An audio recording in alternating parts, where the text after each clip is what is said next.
The first thing is the envelope for La Casa Guadalupana.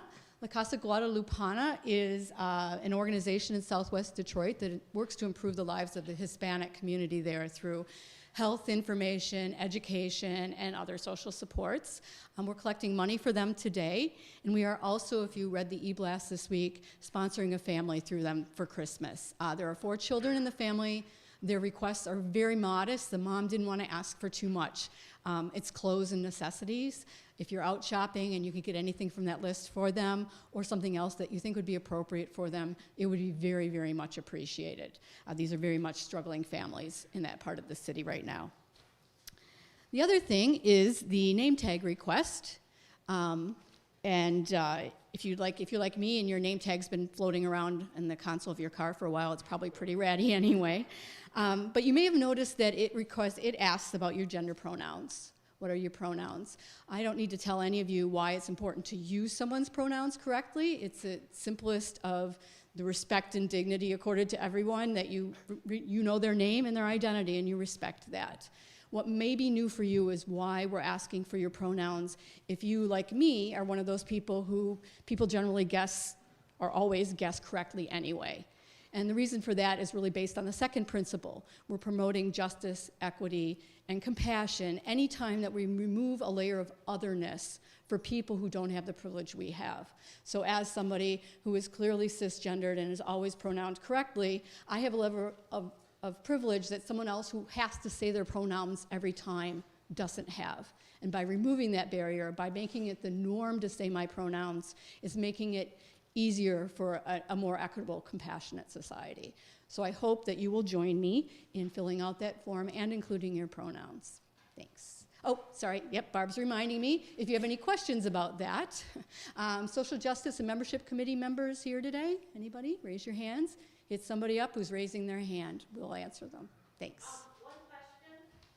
What's the deadline to turn in gifts for La Casa Guadalupana? That is a very good question. Second weekend in December.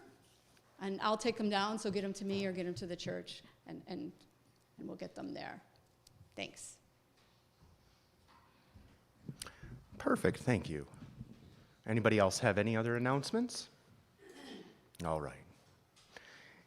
If you could join me in reciting in unison with the congregation our mission statement as is printed in the order of service. We shall seek answers everywhere, include everyone, and live with compassion. And please rise as you are willing and able, and joining us in our first hymn, number 128, For All That Is Our Life.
Why did you come here this morning? Take a moment to ponder that, especially on a chilly morning. It's a prime morning to just stay at home and read the paper and drink coffee alone in your kitchen. While you're pondering, I will share with you why an old dead guy thinks you might have come here this morning. James Luther Adams was a professor of theology and social ethics at Harvard Divinity School and Meadville Lombard Theological School during a long career in the 20th century. He argued that people come to religious congregations because they are looking for intimacy and ultimacy. Intimacy is we come looking for a place to belong, a safe place where we are accepted, where we can connect with others. Ultimacy, the ultimate, in that we are seeking meaning about living and dying and the spaces in between. To wrestle with life's ultimate questions. Who am I? What is my purpose in life? What is most important? Intimacy and ultimacy sounds a little flowery. In more common language, you could say connection and meaning. It's been said that one argument for the function of religion in all human cultures is that religions are a way of alleviating or dealing with death anxiety. As stated by Forrest Church, religion is our human response to the dual reality of being alive and knowing we're going to die. I began to ponder writing a sermon on intimacy and ultimacy, believe it or not. And when I thought of intimacy, it made me think of The Simpsons. The Simpsons came to mind because of the unique multiple meanings of that word, intimate. I recalled years ago watching a scene from The Simpsons, and it's one evening in bed, Homer asks Marge, "What's that word you use for when you and I, you know?" Marge responds, "When we're intimate?" Here, intimate is simply a euphemism for sexual intimacy. The intimacy of what I speak today is not sexual intimacy, and just to be clear, if you saw intimacy in the sermon title on the electric sign out front, and that's what you came here looking for, you're going to be very disappointed. But as I went back and looked up that old Simpsons episode in which that interaction between Homer and Marge took place, I realized it was the perfect episode to illustrate what I wanted to discuss today, which is that intimacy and ultimacy, connection and meaning is more than just why people come to a religious or spiritual community. It's an innate human drive that compels us forward.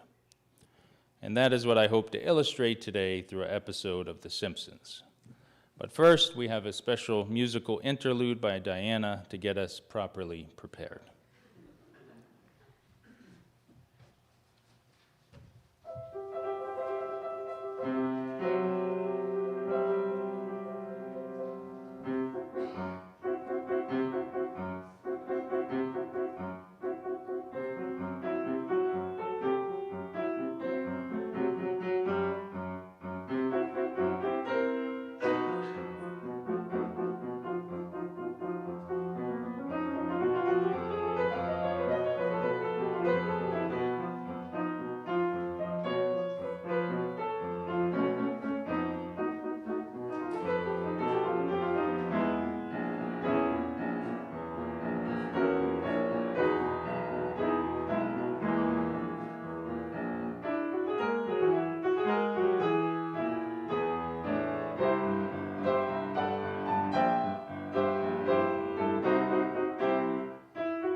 Before I begin, I must speak to those who feel that The Simpsons is not an appropriate subject for a Sunday service. There's a view that The Simpsons are bad. Homer is a slob, Bart is a mischievous kid, and both are poor role models for children. It's true that Homer and Bart behave in ways that should not be emulated. If you feel this way, you would be in agreement with my mother, and along with my mother, you would be wrong on this point.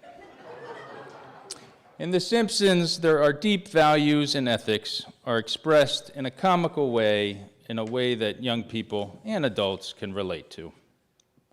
Before ministry and before I went to seminary at my home church in Bethesda, Maryland, I co-taught a Sunday school class using a curriculum entitled The Gospel According to The Simpsons, in which we watched a Simpsons episode and then had a discussion with the high school youth. It was excellent. I think we have a copy of that book here in the religious education office. And we had really good conversations in a language that young people understood and could relate to. Now, there's a persistent rumor that the creator of The Simpsons, Matt Groening, is a Unitarian Universalist. I've been unable to find any concrete evidence of this, but the rumor probably comes from the fact that the jokes on the show about Unitarians are very spot on. So it must be that he or some of the other writers know UUs quite well. For example, there's a scene that takes place on The Simpsons, and The Simpsons' neighbor's home is Ned Flanders. He's a conservative evangelical Christian, and his children are playing the Bible Blaster video game in Ned Flanders' basement with Ned Flanders' sons. Bart is attempting to convert the heathens by throwing Bibles at them. And the kids, Bart is playing the video game, and the kids say, convert the heathens, convert the heathens. And Bart goes, yeah, I got one. And the kids say, no, you just nicked him. Now he's a Unitarian. There's some other scenes. Lisa, Homer's daughter, is listing the ice creams at Reverend Lovejoy's table. And she goes, wow, look at all these flavors. Blessed Virgin Berry, Command Mint, Bible Gum, Reverend Lovejoy handing her a bowl, or if you prefer, we also have Unitarian ice cream. And Lisa peers into the bowl, and she says, there's nothing here. And Reverend Lovejoy crosses his arms smugly, exactly. So there's a disproportionate amount of Unitarian jokes on The Simpsons. Another episode, Homer's attempting to confess to a priest who has the voice of Liam Neeson, the famous actor, and the priest who states he can only absolve Homer if he's a Catholic. Homer asks, well, how do I join then? Do I have to go wail on some Unitarians? So, Simpsons is very popular. It surpassed Gunsmoke by far as the longest-running American primetime television show. It's now in its 33rd season. But I think you will agree as we go through this that the show has some depth to it. So the episode I want to discuss was the 11th episode of The Simpsons in its second season, and it originally aired in 1991. It's entitled One Fish, Two Fish, Blowfish, Bluefish, which is a riff off a Dr. Seuss book. In the episode, Homer goes to the new Japanese restaurant in town, and in Japanese sushi cuisine, they eat the puffer fish, or fugu fish in Japanese. Fugu can be lethally poisonous to humans, so it must be very carefully prepared to remove the toxic parts of the fish's body to avoid contaminating the meat. In Japan, the restaurant preparation of fugu is strictly controlled by law in Japan and several other countries, and chefs who have qualified after 3 or more years of rigorous training are allowed to prepare the fish. So Homer goes to the new Japanese restaurant in town, and it's not, he has the fugu fish, and it's not prepared properly. And so the owner of the restaurant tells Homer he only has 22 hours to live. Homer accepts his fate and makes a list of all the things he wants to do before he dies. I printed out that list on the back of your order of service. It's called Homer's List of Dumb Things I Got to Do Today. And what I want to do this morning is I want to go through the list and view it, each entry on the list, through the lens of intimacy and ultimacy. So the first one is make a list. I think this refers to ultimacy, and it's a recognition of our human infallibility. Even the most important things in life, our human mind has a tendency to forget. His second is to eat a hearty breakfast. I think this is about ultimacy as well. On the surface, Homer is a glutton, but more deeply, eating is a fundamentally profound act. We come from the earth, we return to the earth, and the food we eat came from the earth as well, and will eventually return to the earth. It's one process, one substance. Matter and energy are neither created nor destroyed, only transformed. When you really get into the atoms and molecules of the act of eating, it points towards a truer understanding of the nature of reality. Maybe I'm going a little overboard that Homer can comprehend this from a hearty breakfast, but I'm speaking to you all, not Homer. Number 3 is make a videotape for Maggie. Maggie is Homer's infant daughter, and 33 seasons later, she's still an infant. I think this is about ultimacy, because making a video is about touching the future. When we touch the future in a positive way, it brings a deep sense of meaning to our lives. Of course, our evolutionary drive is to continue the species, which can be done in so many ways, most obviously having or adopting children, but also teaching children or young people and various other works of service. Homer obviously feels a responsibility to his daughter as he realizes he won't be there to raise her, so he wants to make a video for her to watch when she gets older. The next 2 are about intimacy. Number 4 is to have a man-to-man talk with Bart.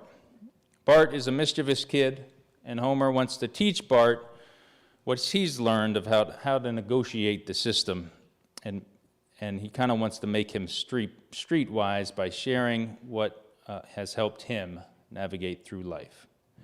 So he teaches him some of the best sayings that he's learned and have kept him going, such as, "Great idea, boss," and also, "It was like that when I got here." Number 5 is listen to Lisa play her saxophone. Lisa is a pensive, outrageously bright old soul and has wisdom beyond her years. Lisa is Homer's daughter. This is about meeting people where they are. It's an act of intimacy and accepting them where they are. Usually in the show, Homer doesn't usually enjoy hearing his daughter play saxophone. He usually tells her to quiet down that racket. And so this is his way of saying, "I'm sorry," and kind of being a more involved father to his daughter. Number 6 is make funeral arrangements. I view this as intimacy and ultimacy. It's about the ultimate in that it's our final resting place, and it's about intimacy in that it's a gift to loved ones to have your financial house in order and have a will that has clarity about your wishes. It minimizes the work and confusion or lack of clarity about your wishes, and minimizes any potential bickering while your family grieves. Number 7 is make peace with Dad. This is intimacy. It's about carrying woundedness or bitterness with you and realizing it's time to let it go. Forgiveness and letting go.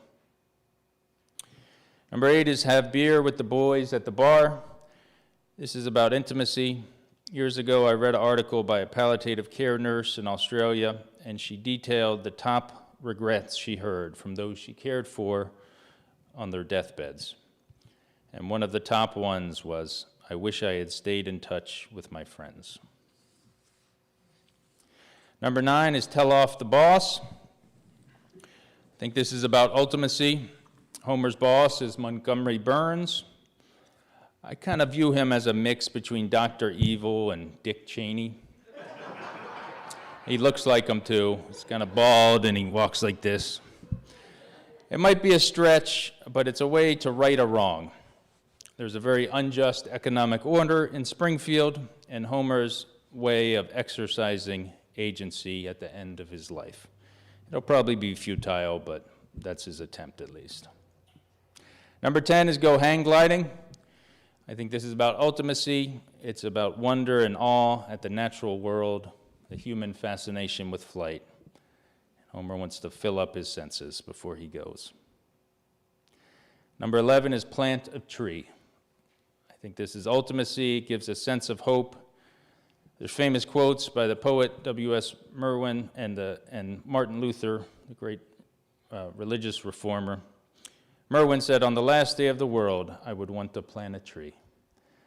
And a line attributed to Martin Luther was, "Even if I knew that tomorrow the world would go to pieces, I would still plant an apple tree today."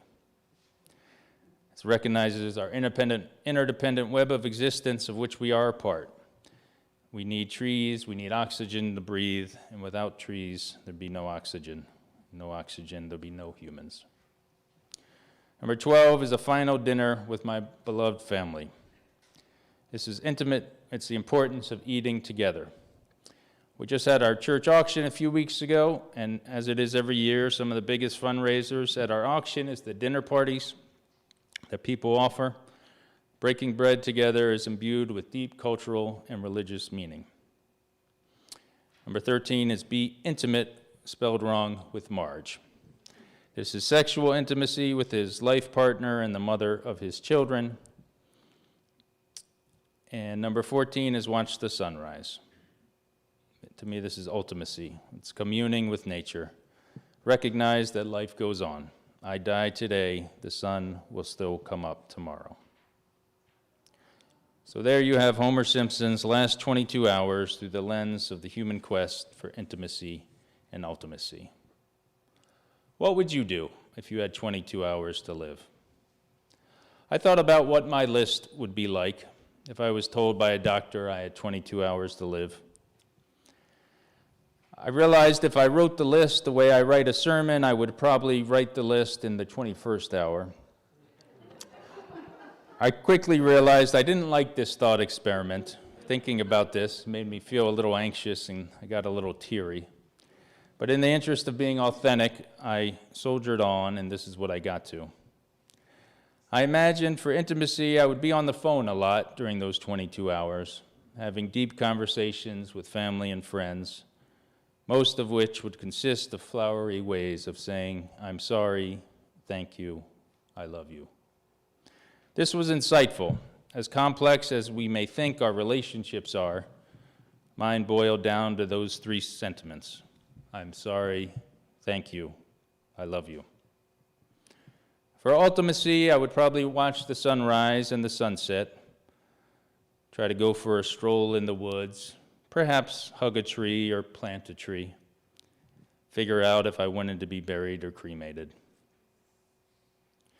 My hope is that UU congregations such as this one is a place to explore more deeply intimacy and ultimacy, connection and meaning. I can't tell you what the meaning of life is. That is a journey I'm on myself. The journey of ultimacy towards ultimacy is a journey we are all on together. But this can be a place to explore that.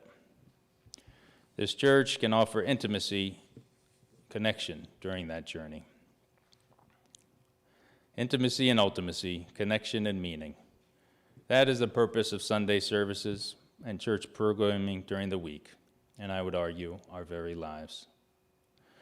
The takeaway of Homer's list on the last day of his life to us, viewed through the lens of intimacy and ultimacy, is to do it now. There's no value in waiting until you accidentally eat a poisonous fish. Forgive those in your life whom you need to forgive. Apologize to those in your life whom you need to apologize to. Thank those in your life who you need to thank. Free yourself while you still have life to live. Perhaps the only exception, if you're still working, don't tell off your boss just yet. That could really backfire. So, how did the episode end up? Well, Homer lives. The pufferfish was prepared correctly after all. He wakes up the next day and exclaims, "I'm alive! From this day forward, I vow to live life to the fullest." Homer realizes he's not dead after all, and the very next scene cuts to Homer planted on the couch, munching on pork rinds and watching bowling on TV. The credits go up silently over Homer's TV watching. I guess for Homer, old habits die hard, but they need not for us. May your life be filled with intimacy and ultimacy, and may that life be generously shared. I invite you to join with me in a moment of stillness and silence together.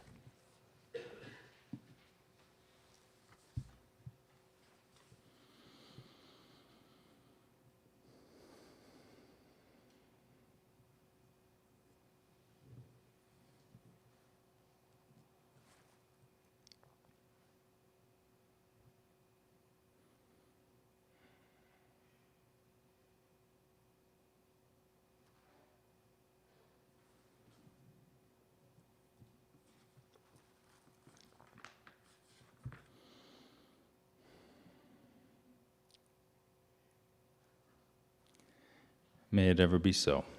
Amen.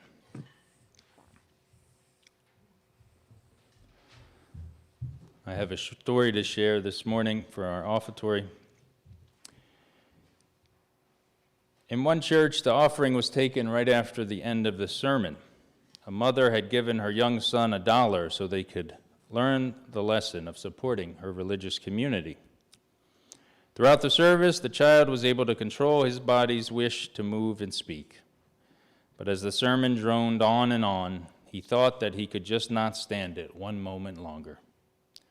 With a pleading look in his eyes, he whispered to his mother, "Let's just give him the money. Maybe then he'll let us go." This morning's offering will be gratefully received.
Before we share joys and sorrows, I'd like to invite anyone who is visiting us for the first time. If you are comfortable doing so, please stand and introduce yourself and tell us how you heard about us. We'd like to meet you.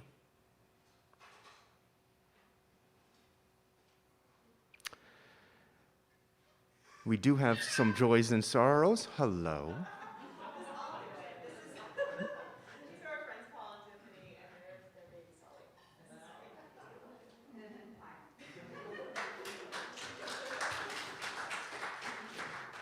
Hello, Paul and Tiffany and Sully. Thank you for joining us. A perfect heart is one that has known love and loss, joy and sorrow. The perfect heart is one that has been shared. As joys and sorrows of our community are shared, please direct your energy, prayers, and meditation as a gift of compassion and strength. I would like to share.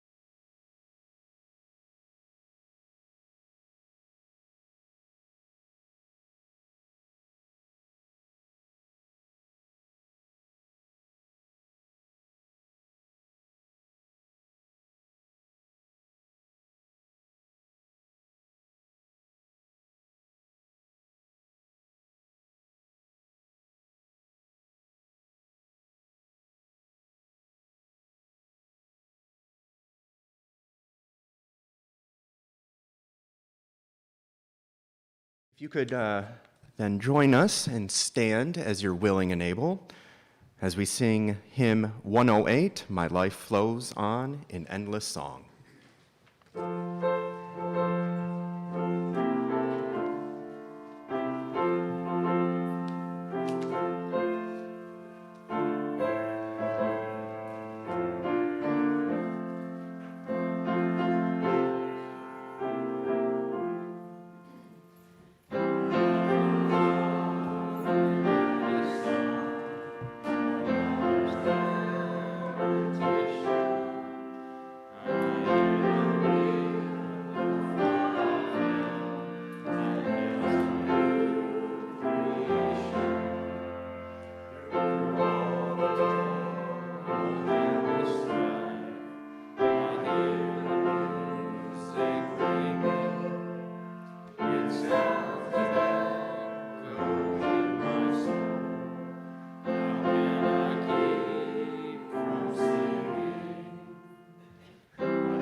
May you go in peace. May your life be filled with intimacy and ultimacy.